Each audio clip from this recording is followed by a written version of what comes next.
प्रेम से बोली छठी माता की जय। गुरु भाई बहना, मैं कार्तिक मास छठ माता की कथा सुनाने जा रही हूँ। इस कथा का पूरा सुनिए और रहस्य जानिए, आदि नहीं।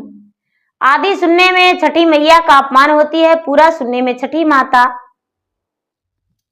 सुहाग की लंबी आयु करती है, गोद में संतान सुख देती है, घर में धन की वृद्धि होती है। तो इसलिए कथा को पूरा सुनिए और रहस्य जानिए। प्रेम से बोलिए छठी मैया की जय। गुरु भाई बहना, एक राज्य में एक राजा थे और एक रानी थी। राजा अपने राजमहल में खुश नहीं थे क्योंकि राजा का कोई संतान नहीं था और राजा अपने नजरिया में उनको लगता था कि मेरा संतान नहीं है तो मेरा संसार में क्या है, कुछ नहीं है। जिसका संतान है उसे सब कुछ है, जिसका संतान नहीं है उसका कुछ नहीं है।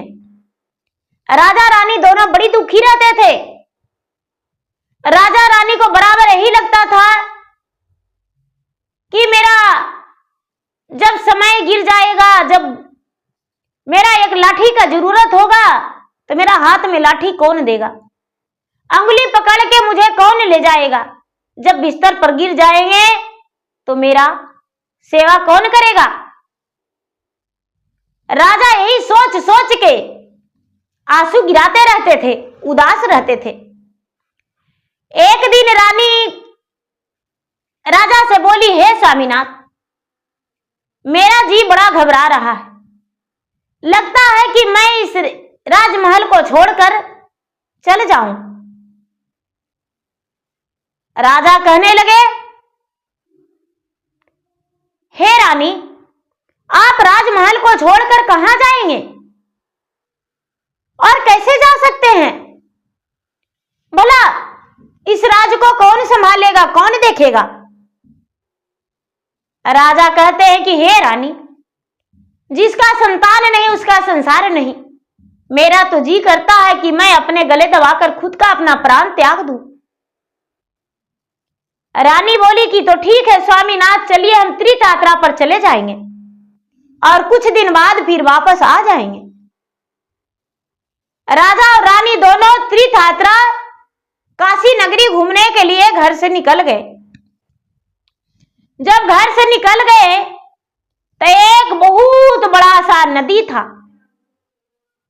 और नदी में बहुत सारे लोग स्नान कर रहे थे। जब स्नान कर रहे थे तो राजा रानी देखे तो कहते हैं कि अरे, इतने सुंदर सुंदर वस्त्र पहने हुए हैं सब, और बूढ़े जवान बच्चे बूढ़ी सब किस्म के वहां पर व्यक्ति हैं। आखिर क्या है और क्या वो लोग कर रहे हैं? राजा वहां पर गए, रानी भी गई। राजा देखते हैं कि हाथ में सब सूप लेकर खड़े हैं, भगवान की ओर जल में खड़ी हैं, भगवान की ओर ध्यान लगाए हुए हैं। राजा इंतजार करने लगे कि अरे, इन लोगों से हमें पूछना है कि आखिर ये क्या व्रत है, इसे करने से क्या होता है। और राजा साहब थोड़ी देर चुपचाप नदी के अरार पे बैठे रह गए। जब जो भी अर्घ दे रहे थे नदी से बाहर निकले तो राजा कहने लगे कि बहन जी, आप कौन सा व्रत कर रहे हैं? इस व्रत को करने से क्या होता है? राजा को बात सुनकर कुछ औरतें वहां पर कहते हैं कि हे मुसाफिर, आप नहीं जानते, इस व्रत को करने से माता छठी प्रसन्न होते हैं। माता छठी का व्रत हम कर रहे हैं। ये व्रत 4 दिन का है। एक दिन हम नहाई खाई करते हैं और दूसरा दिन खड़ना करते हैं, तीसरा दिन ये हम अर्घ दे रहे हैं, चौथा दिन फिर से अर्घ देंगे, तब व्रत खोलेंगे। माता छठी जो है बड़े महत्व वाली माता हैं, इनकी महिमा अपरंपार है। जिनका संतान नहीं रहता है उसे माता संतान देती हैं। छठी माता जो है, यही माता को कात्यायनी का रूप में भी जानी जाती है और माता छठी का रूप में भी इनका जानी जाती है। और माता छठी जो है संतान की सुख देते हैं। राजा उन लोगों को बात सुनकर कहने लगे कि तो क्या इस व्रत को हम भी करेंगे तो मेरा भी संतान होगा? वहां के लोग बोले कि हाँ। रानी तुरंत जल में हेल गई और जल में हेल कर स्नान करके और माता छठी से आराधना की कि हे छठी माता, यदि मुझे संतान होगा तो पहला संतान को आपका बलि दे देंगे और दूसरा संतान मेरा रहेगा। हे गंगा माता, इस जल में हम खड़ी होकर कसम खा रहे हैं कि एक पुत्र का आपको बलि देंगे और एक पुत्र मेरा रहेगा, यदि मेरा गोद भर जाएगा तो। मन ही मन रानी यही ठानी और राजा से बोली कि हे स्वामीनाथ, देखिए भगवान का महिमा अपरंपार है, यदि माता छठी मेरा पुकार सुनेंगे तो मेरा संतान सुख अवश्य होगा। और राजा रानी दोनों काशी नगरी को घूमने चले गए। दीदी, काशी नगरी में जाकर राजा साहब घूमे फिरे, 4-6 महीने बिताए और घर आ गए। धीरे धीरे कार्तिक मास आया और रानी व्रत की और व्रत करके फिर से रानी वही वचन ली कि हे छठी माता, आप यदि मुझे संतान देंगे तो मैं इसी गंगा में एक संतान को बलि दे देंगे और एक संतान मेरा रहेगा। लोग मुझे बांझन कहते हैं तो बांझन का नाम मेरा मिट जाएगा और मैं मां बनके अपने बच्चे को गोद में लेकर सीने से दूध लगा पिलाएंगे उसे। भगवान उसका पुकार को सुन लिए छठी माता। रानी शाम का अर्घ दी, सवेरे अर्घ दी, अपना व्रत खोली, घर आई। 1-2 महीने के बाद उसे पता चला कि मैं गर्भवती हूं। राजा से बोली कि स्वामीनाथ, मैं गर्भवती हूं, मेरा पुत्र या पुत्री मेरे उदर में है, इस राजमहल का उत्तराधिकारी आने वाला है। राजा बड़े खुश हो गए, पूरे राजमहल को दुल्हन की तरह सजाए। राजा के द्वार पे ढोल बाजे बजा, खूब पटाखे छूटा और पूरा लोग नाचे, झूम मचाए। राजा रानी सब प्रसन्न थे, खुश थे। अब धीरे धीरे धीरे धीरे समय बीतने लगा।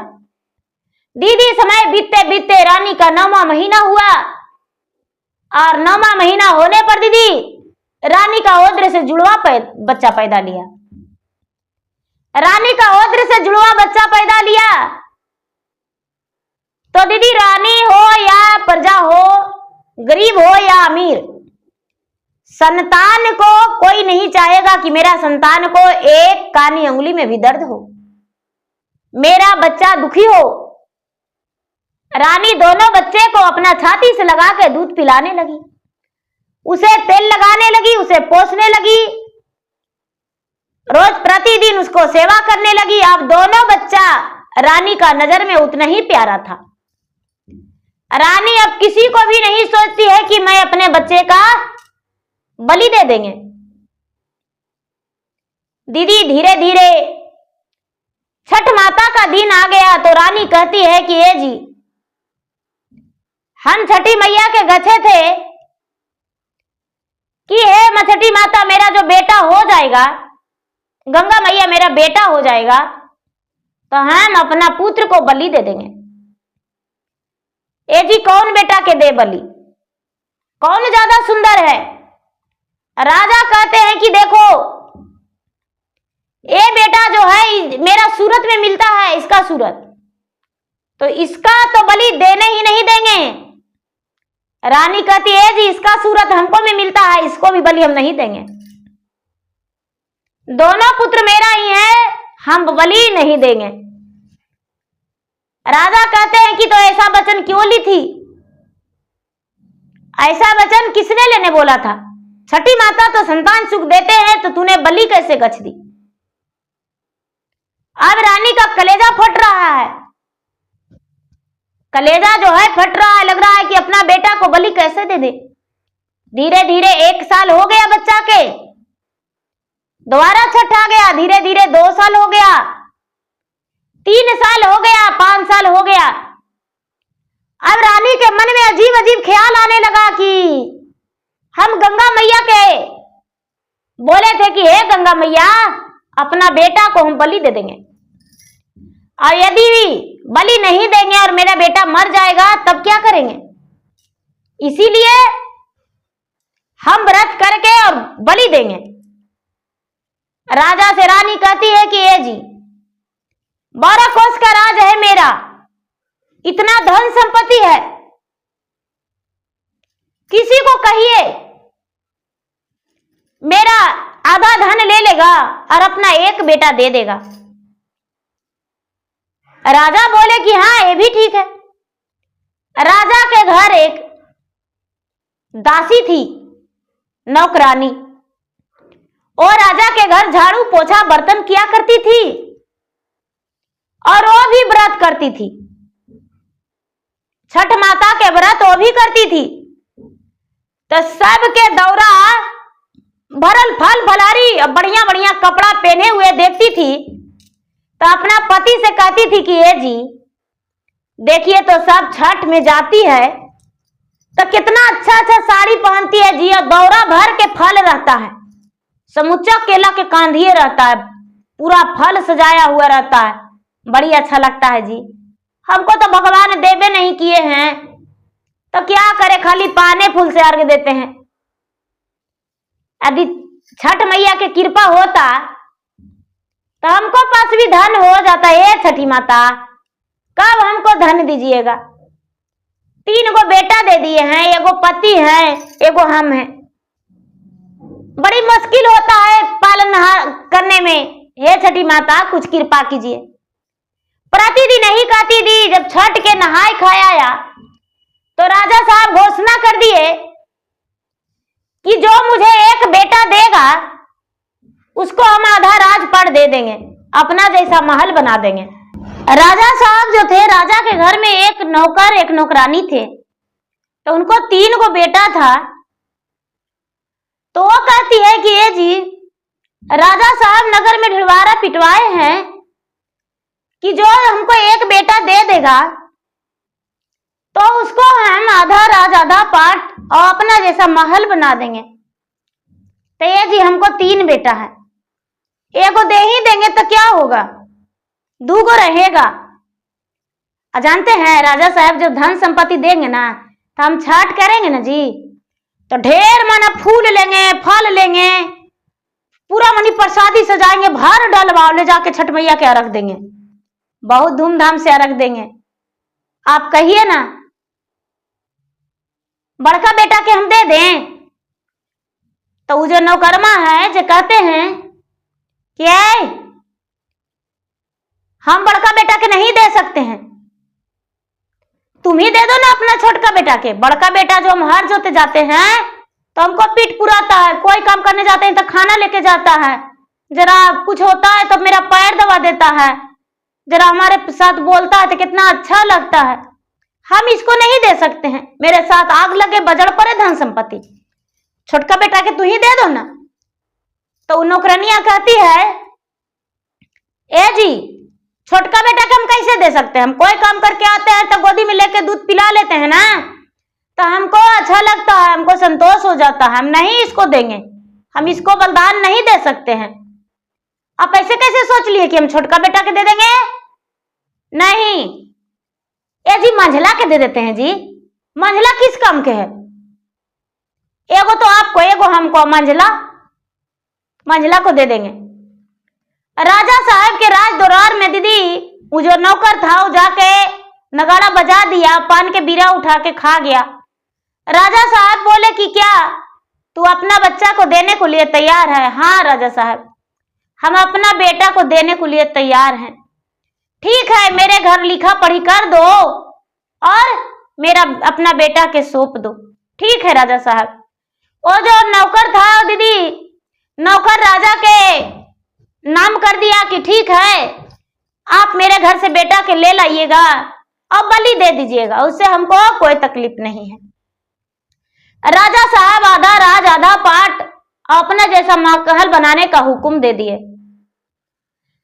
राजा बोले कि जिस दिन हम बलि देंगे, पहला अर्घ के दिन तुम्हारा बेटा को हम लाएंगे और गंगा जी ले जाएंगे, उसको फूल माला पहना के सजा के और ले जाके उसको गंगा में बलि दे देंगे। रानी जो थी, रानी भी खुश हो गई कि चलो मेरा बेटा दोनों जीवित रह जाएगा। रानी नहाए खाए बड़े प्रेम से की, खड़ना भी की। पूरा राज में जानकारी हो गया कि राजा साहब जो हैं कमीमा के नौकरवा के बेटवा के नौकरनिया के बेटवा के बलि देंगे। रानी जो थी, रानी गच्छी थी कि मेरा पुत्र होगा तो एक संतान का बलि देंगे। तो ही राजा अपना धन संपत्ति देकर खरीद लिए हैं और राजा बलि देंगे। कितना लोग के आंख से आंसू गिर रहा है दीदी, कह रहे हैं कि हाय रे हाय। सब लोग छठ मैया से बेटा बेटी मांगता है। नौकरनिया कितना मूर्ख है, कितना पागल है, अपन बेटा के बलि देने को लिए राजा के बोली है धन संपत्ति के लिए। हे भगवान, आधा रोटी खाएंगे, कोना रोटी खाएंगे, लेकिन बच्चा के जिया के रखेंगे। हे भगवान, कैसा कठोर है। बड़ी तरह तरह के लोग सवाल उठा रहे थे दीदी, छठिया के दिन कैसे बलि पड़ जाएगा, कैसे कोखिया से जलमाई और कैसे दे देगा बलि। हाय रे हाय, बड़ी तरह तरह के लोग सवाल उठा रहे थे। अब पहला अर्घ के दिन आया दीदी, तो राजा साहब सवेर ही चल गए उसके घर लाने को लिए। जब उसको घर लाने को लिए गए तो अपना नौकरवा से बोले कि अपना बेटा को हमारे हवाले कर दो। तो नौकरवा जो था राजा साहब के पास लाके खड़ा कर दिया।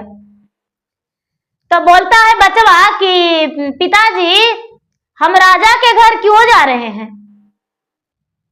तो नौकर बोला कि अरे बेटा, राजा के घर तू इसलिए जा रहा है कि राजा से राजपाट लेके हम अपना सुखी जीवन बिताएंगे और राजा साहब तुम्हें गंगा जी में बलि चढ़ा देंगे, इसीलिए राजा के पास तुम जा रहे हो। तो राजा साहब बोले कि चलो बेटा मेरे घर। तो बच्चा कहता है कि राजा साहब रुक जाइए, चलते हैं। तो बचवा कहता है, पूर्व मानई ए रामा उगता सूरजवा हो, जिनका परे घिया के आरग जी। पश्चिमा मनई ए रामा देवी मैया हो, जिनका चढ़े लाली पियर चोंदर हो। उतर मनई ए रामा मोर गंगा मैया हो, जिनका परे कारी कारी पाठी जी। दक्षिणा मनई ए रामा बिरहालू मनामा हो, जिनका पड़े घिया केरा लाडू जी। लड्डू आले ये हलमात खुश होई गएलन जी, कैलन नागरिया राजा पाल जी।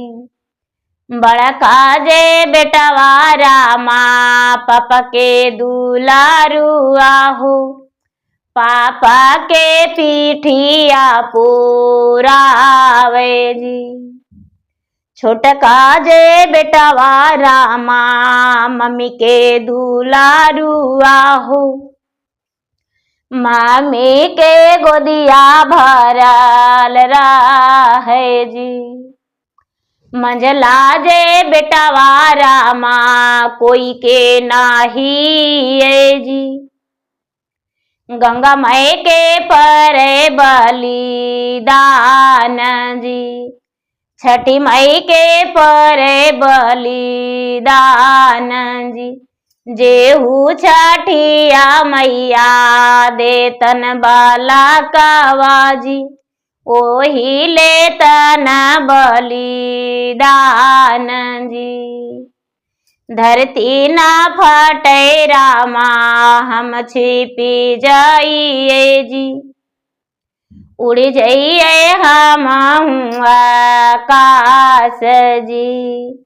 कोई नाही है रामा संसार में देवतवा जी, कोई नाही होवथिन सहाय जी। इतना बोलकर बच्चा राजा साहब के हाथ धर लिया दीदी, और हाथ धर के और राजा साहब से बोला कि चलिए राजा साहब राजमहल की ओर। राजा साहब आंखों में आंसू भर के बच्चा को हाथ धर लिए। माता पिता कठोर बन के बच्चा को बलि देने को लिए अपने घर से विदा कर दिए। दीदी ऐसा भी माता पिता भगवान किसी को नहीं दे जो अपने बच्चे को बलि चढ़ाने के लिए दूसरे को हाथ सौंप दे धन के लालच में। वो बच्चा जो था राजा के हाथ धर के अपना राजमहल आ गया। बच्चा को देखकर रानी बड़ी खुश हो गई और पुआ पकवान बना के सूप दौरा सजा के द्वार पे नेटुआ नाच रहा था, बाजे बज रहा था, अनेक प्रकार के पचबजना नगाड़े, और लोग पूरे प्रजा झूम नाच गा रहे थे कि आज राजा का बेटा का मुंडन होगा और एक बच्चे का गंगा में बलि दिया जाएगा। रानी साहब बच्चे को घर से लेकर सज सवर के अर्घ देने के लिए घर से निकल गई।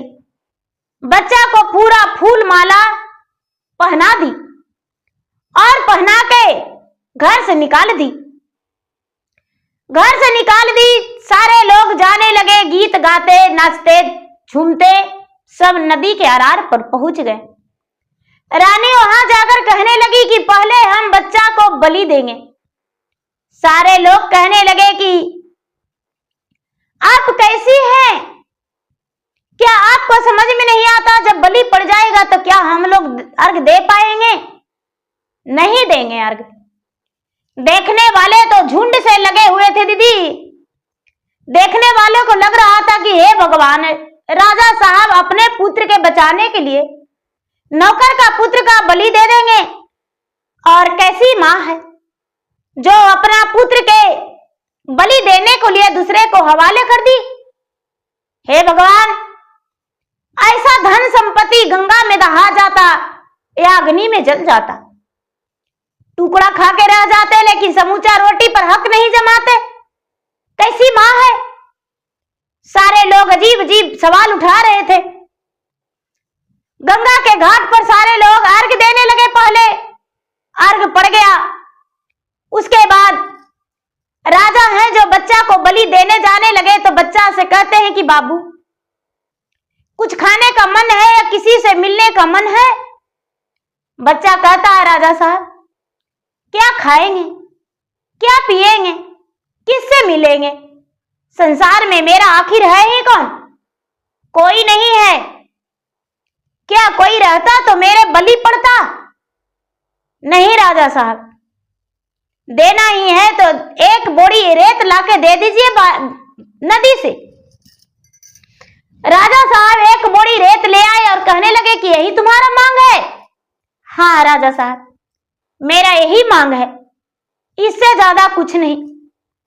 एक बोरी रेत का बच्चा 5 भाग में बांट दिया और 5 भाग में बांटकर और पहला भाग के लात मारता है और कहता है 9वें महीना माता ओद्रा मेरा कालू जी, 32 दूधवा पीलावलू जी, 4 बारिश माता गोद में खेलावलू जी,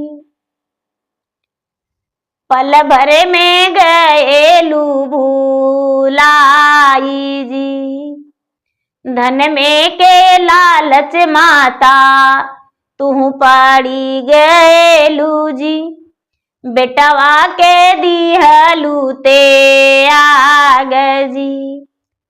एक ढेरी में लात लगा के कहती है कि माता का नाम मेरा उठ गया, अब मेरा मां कोई नहीं। दूसरा ढेरी में कहते ही बच्चा कहता है बोंदा अवतार पिता हमरा के करलू जी, ले लिए धरती पर जालाम जी।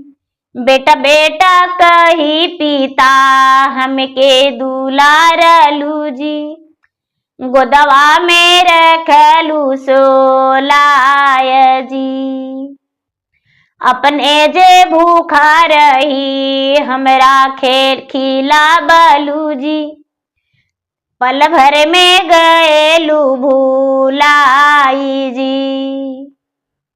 इतना कह के और दूसरा ढेरी में लात मार के, और बच्चा कहता है कि हे भगवान, पिता के नाम भी भुला देना चाहिए।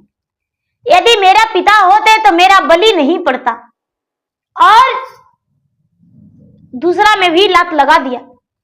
तीसरा को कहता है मेरा भाई नहीं, कोई परिवार नहीं। तीसरा में भी लात मार दिया। चौथा में कहता है कोई देवी देवता नहीं है। चौथा के भी ढेरी मार दिया लात से। पांचवा में कहता है हे छठी माता, आपका महिमा अपरंपार है, आपका महिमा अपरंपार है छठी माता। आप तो संसार में घर घर में बास लेते हैं और आपके नाम का घर घर में दिया जलता है, आपका नाम का रोशनी फैलता है। आप हर घर में पुत्र की प्राप्ति देते हैं, संतान सुख देते हैं। यदि आप नहीं रहेंगे माता तो संसार में कोई संतान का नाम नहीं लेगा और संसार खत्म हो जाएगा। हे माते छठी, ये आपकी नाम की मैं नहीं फेंक सकता। अरे एक पुत्र का बलि पड़ जाएगा तो क्या, कितना पुत्र संसार में रहेगा। इसलिए माता, मैं आपका नाम को मिटाने वाला नहीं हूं।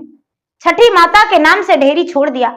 राजा के हाथ पकड़ा और बोला राजा साहब चलिए मेरा बलि दे दीजिए।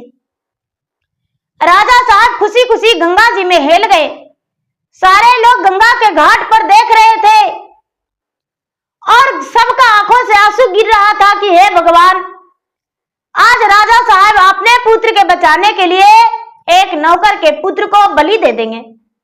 हे भगवान, राजा साहब आज कैसा पत्थर बन के दूसरे का पुत्र को बलि देंगे। इसके माता पिता कैसे हैं जो इसे बलि देने को लिए राजा को हवाले कर दिए हैं। दीदी, सारे लोग के आंख से आंसू गिर रहा था। दीदी, कहने में तो मेरा भी नहीं कहा जा रहा है, मेरा तो खुद फट रहा है, लेकिन कह रहे हैं आप लोगों को सुना रहे हैं। दीदी, राजा साहब हाथ पकड़ के गंगा में बच्चा को लेकर चले गए और बच्चा को तेगा उछालने लगे तो बच्चा बोला राजा साहब 1 मिनट समय मुझे दे दीजिए। 1 मिनट के बाद 101 टुकड़ा मेरा शरीर को कर दीजिएगा। लेकिन 1 मिनट के बाद राजा कहते हैं हे पुत्री, तुम्हें 5 मिनट हम समय देते हैं, जो भी कहना है बोलो। बच्चा कहता है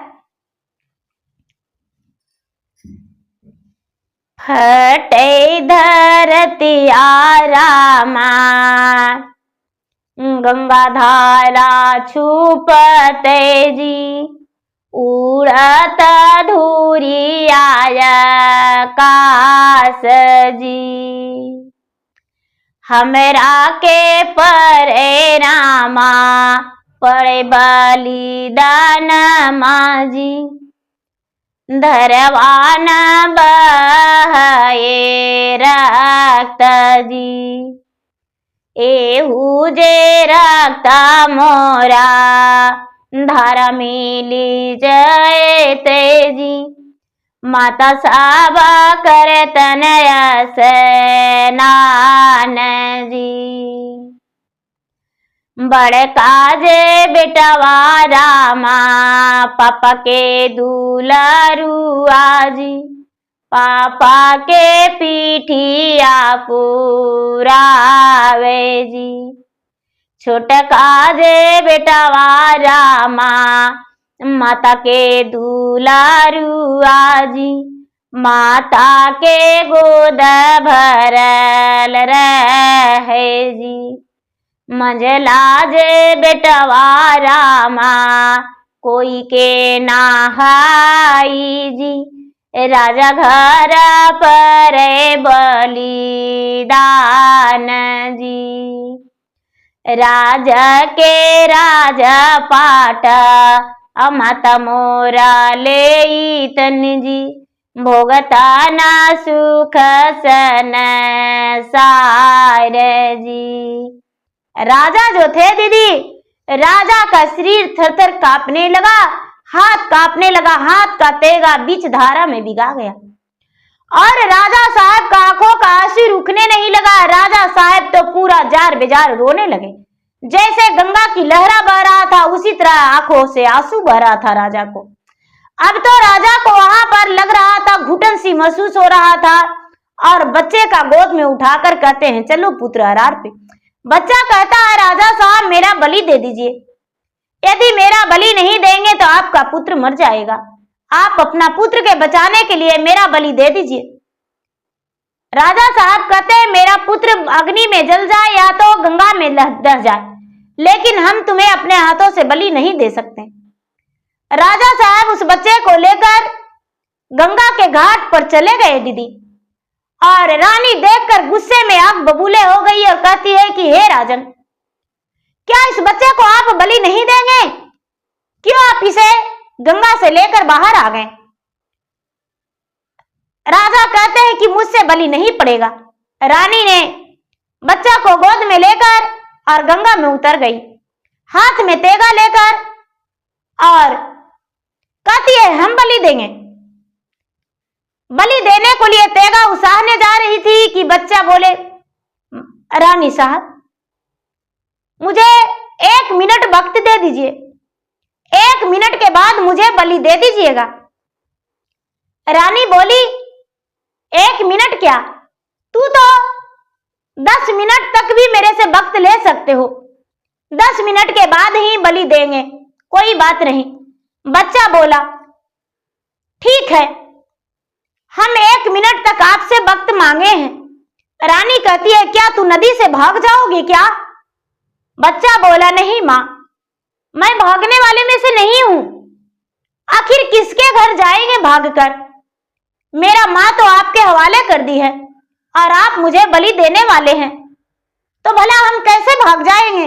नहीं माँ, आप तो माँ हो और मैं आपका पुत्र के बराबर हूं, इसलिए बस 1 मिनट के बाद मुझे बलि दे देना और 108 खंड कर देना, जिसमें मेरा एक एक बूंद खून का इस गंगा के धारा में मिल जाए और इस गंगा के धारा से सभी माता स्नान कर ले और सभी माता का पाप धुल जाए और सभी माता दूसरे को धन लेकर सुख भोगे। रानी को थोड़ा भी समझ में नहीं आया और रानी चुपचाप वहीं पर रही। बच्चा जो था दीदी, बच्चा कहता है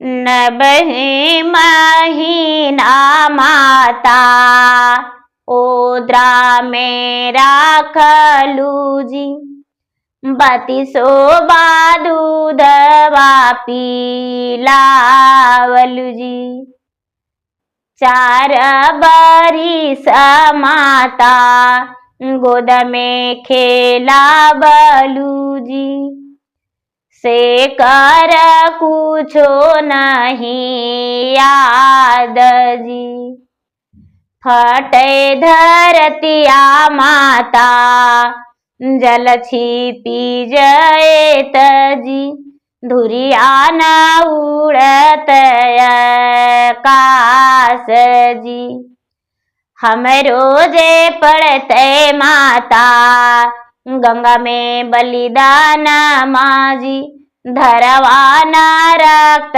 मिले बाहत जी, ओहू जे धरवा माता करिहया सननिया जी, नित ओठे सुरो जमाना बहू जी, बड़े काजे बेटवा रामा पापा के दुलारू आजी, पापा के पीठिया पुरावे जी, छोटा काजे बेटवा रामा माता के दुलारू आजी, माता के गोदिया भरल रहे जी।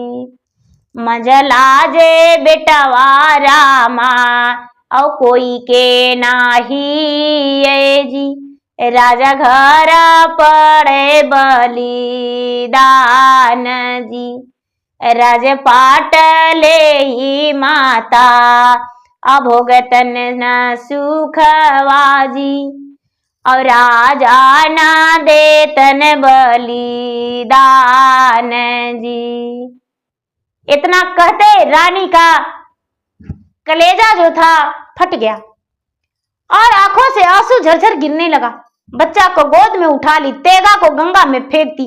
बच्चा का गले में हार था, फूल का माला गंगा में फेंक दी और कहती है, गंगा मैया आप मेरा बेटा को मारिए या जियाइए, इस बच्चा को हम नहीं दे सकते हैं बलि। हे गंगा माता,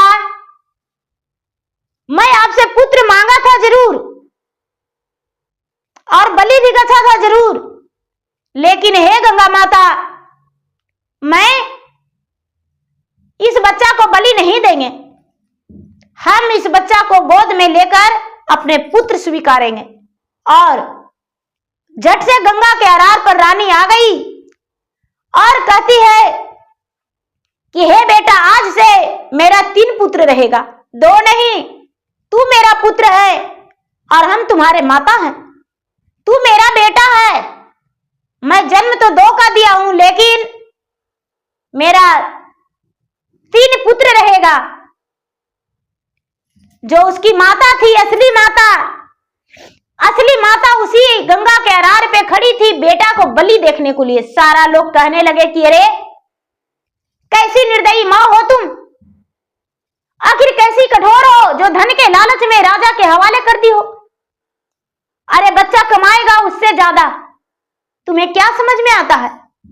बच्चा को जाकर अपना लो। उसकी माता दौड़ती भागती आई और रानी से छीनने लगी कि हे रानी साहब, मेरा बच्चा को मेरे हवाले कर दीजिए। हम आपका राज, आपका धन संपत्ति सब अग्नि में जला देंगे। हे छठी माता, हमें धन संपत्ति नहीं चाहिए, मुझे बेटा चाहिए। रानी धक्के मारकर नौकरानी को टेल कर कहती है कि ये मेरा बेटा है। तूने कोरे कागज पे मेरे हाथों से लिखवा ली कि मुझे अपना धन संपत्ति पहले लिख दीजिए, और मैं अपना धन संपत्ति तुम्हें लिख दिया, इसीलिए हम तुम्हें इस बेटा को नहीं देंगे। तू जा अपना धन संपत्ति राज लेकर रहो, लेकिन हम बेटा को नहीं देंगे। रानी जो थी, रानी उस बच्चे को नहीं दी और अपने राजमहल की ओर चल दी। सवेरे होते ही तीनों बच्चे का एक तरफ पोशाक पहनाई रानी और सुबह का अर्घ जाकर दी। छठी माता से मन्नतें मांगी, हे छठी माता, मेरा तीनों पुत्र को लंबे आयु कर दीजिए।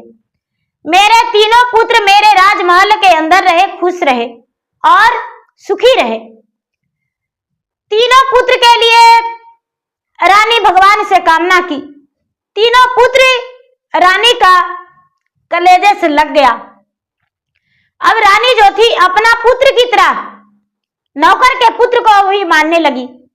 नौकर का पुत्र इतना आज्ञाकारी बना कि राजा रानी कोई भी काम करते थे तो सबसे पहले वही पुत्र राजा के आज्ञाकारी बन के और राजा के काम करता था। राजा के काम कोई भी वो सोचता था नहीं कि नहीं करेंगे। धीरे धीरे तीनों पुत्र राजा के बड़ा हुआ, पढ़ लिख के बड़े विद्वान हो गया। राजा के राजपाट वही नौकर का बेटा संभाला। राजा के राज के उत्तराधिकारी वही बना और राजा के हर कार्य में आगे रहा। राजा साहब तीनों का विवाह कर दिए और तीनों का पत्नी आ गई राजमहल के अंदर। तीनों खुश रहने लगे। धीरे धीरे समय बीतने पर राजा रानी दोनों स्वर्ग सिधार गए और राजा का तीनों बेटा उसी राजमहल में खुश रहने लगे। जो नौकर का बेटा था दीदी, अपने माता पिता को कभी मुड़कर नहीं देखा, अपने भाई बंधु को किसी को मुड़कर नहीं देखा। राजा रानी ही उसके माता और पिता बन गए। तो भगवान से प्रार्थना करते हैं कि हे भगवान, कोई भी माता इतना कठोर नहीं हो जिसमें संतान के धन के लालच में किसी के घर बलि चढ़ाने को लिए दे दे या बेच खाए। ऐसा नहीं होना चाहिए। तो प्रेम से बोलिए छठी मैया की जय।